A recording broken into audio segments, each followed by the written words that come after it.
राम ने सुग्रीव से कहा, हे सुग्रीव, मुझे बताओ कि वह भयंकर रूपधारी राक्षस मेरी प्राणेश्वरी सीता को लेकर किस दिशा में गया है।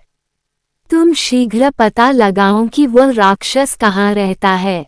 वानर राज, धोखे में डालकर और मेरा अपमान करके मेरी प्रियतमा को अपहरण करने वाला वह निशाचर मेरा घोर शत्रु है। मैं आज ही उसका वध करके सीता को मुक्त कराऊंगा।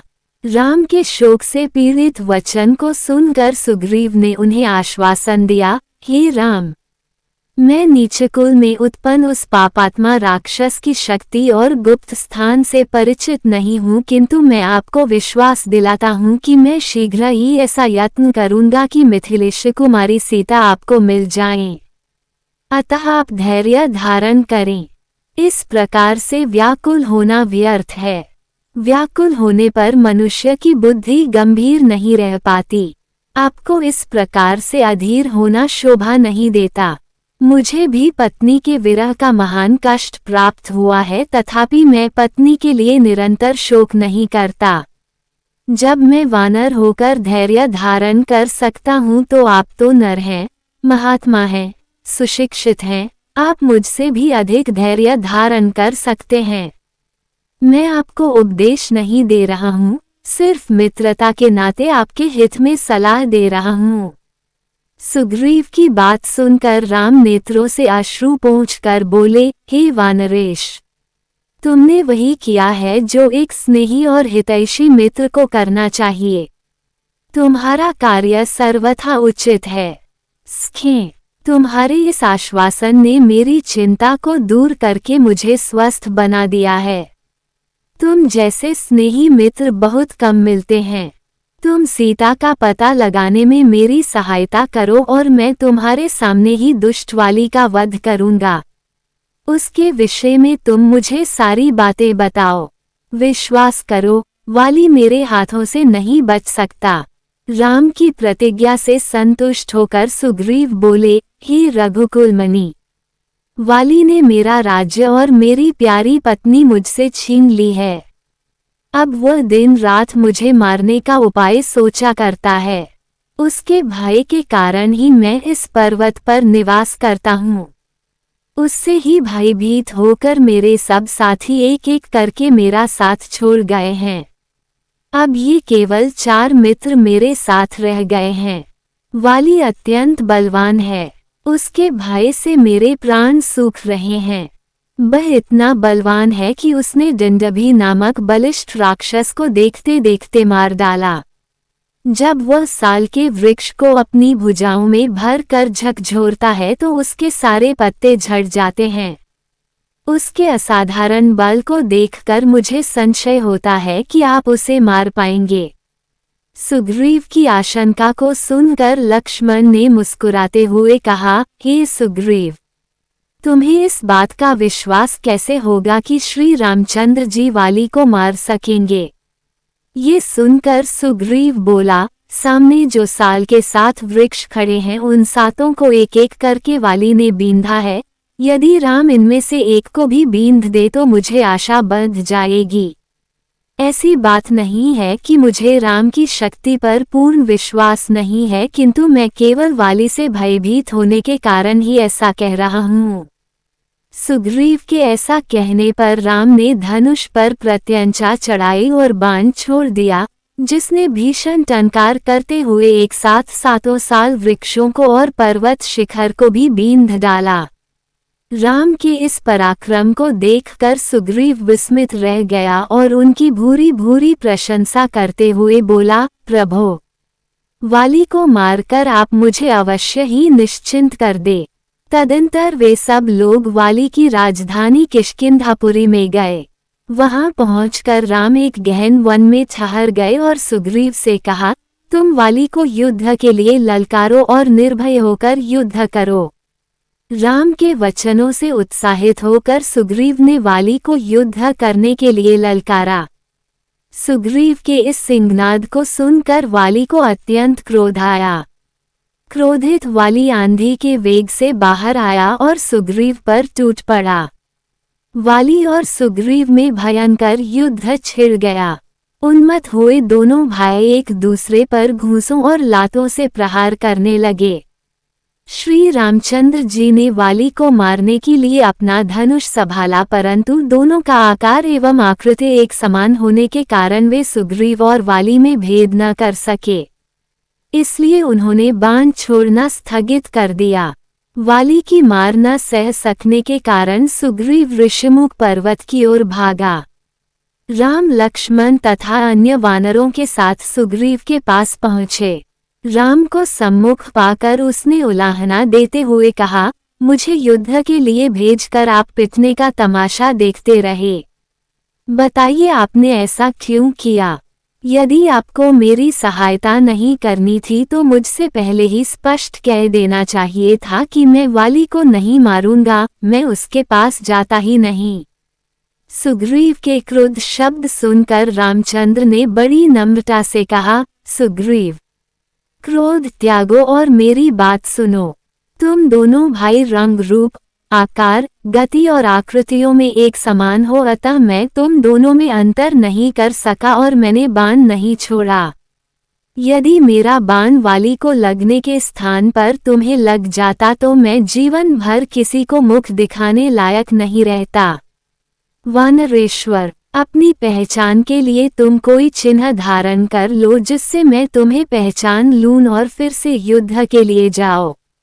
इतना कहकर वे लक्ष्मण से बोले, हे लक्ष्मण, यह उत्तम लक्षणों से युक्त गजपुष्पी लता फूल रहे है, इसे उखाड़कर महामना सुग्रीव के गले में पहना दो।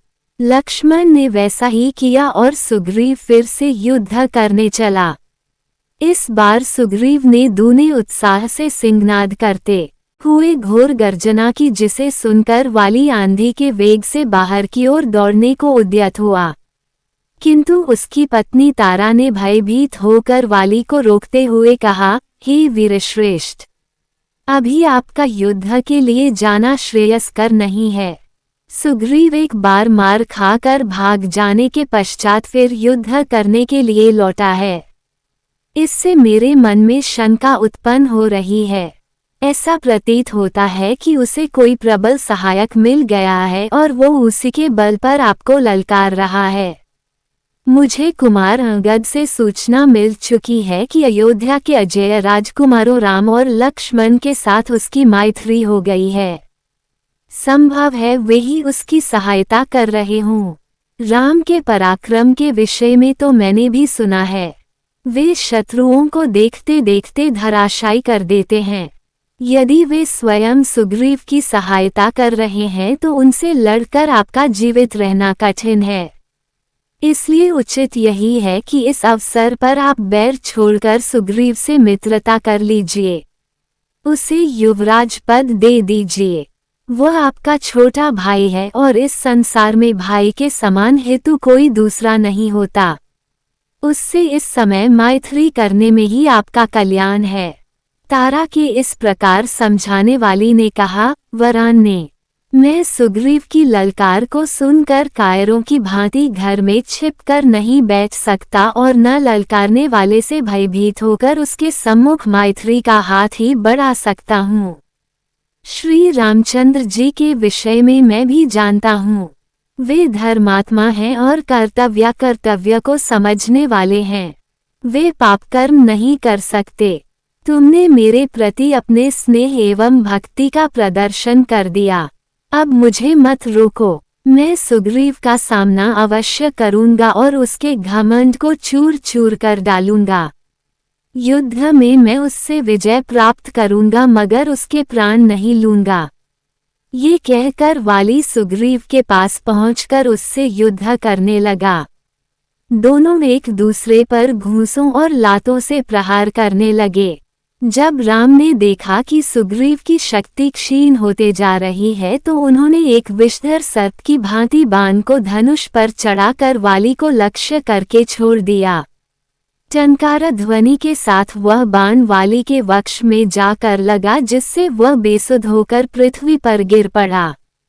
वाली को पृथ्वी पर गिरते देख राम और लक्ष्मण उसके पास जाकर खड़े हो गए।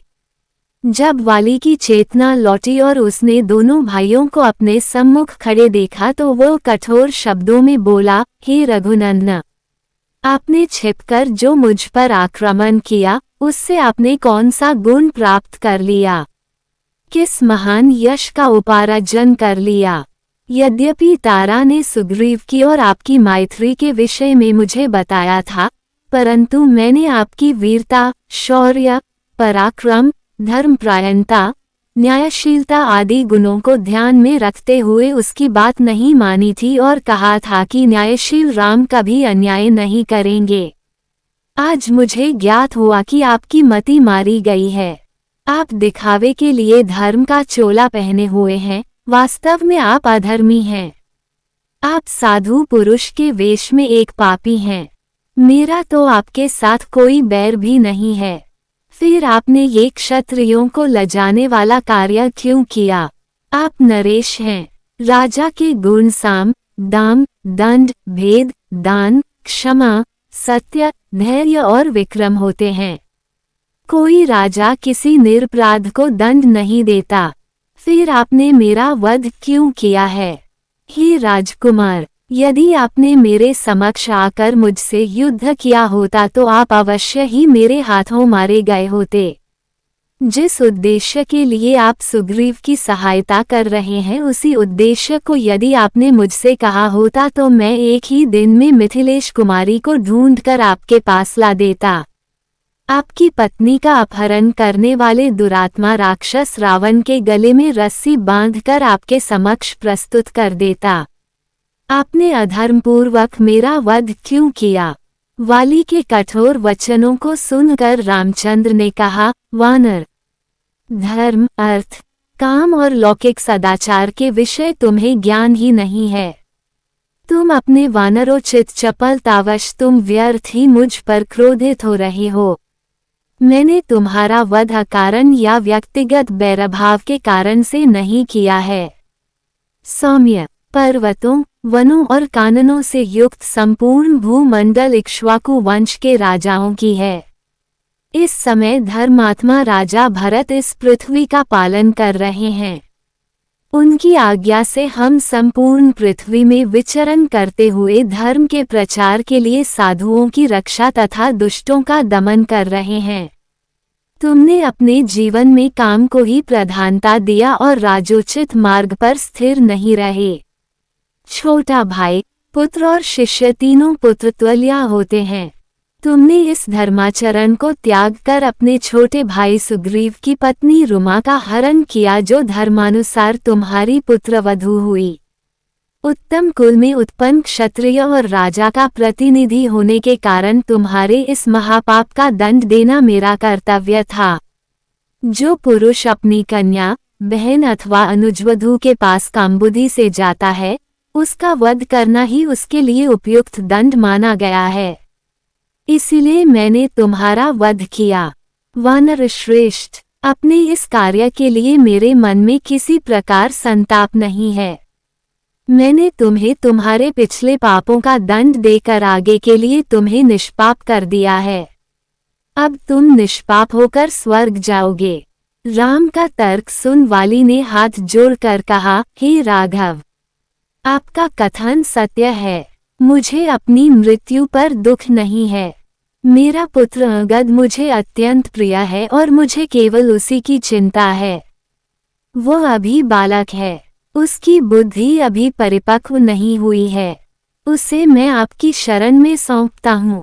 आप इसे सुग्रीव की भांति ही अभय दें, यही आपसे मेरी प्रार्थना है। इतना कहकर वाली चुप हो गया और उसके प्राण पखेरु उड़ गए।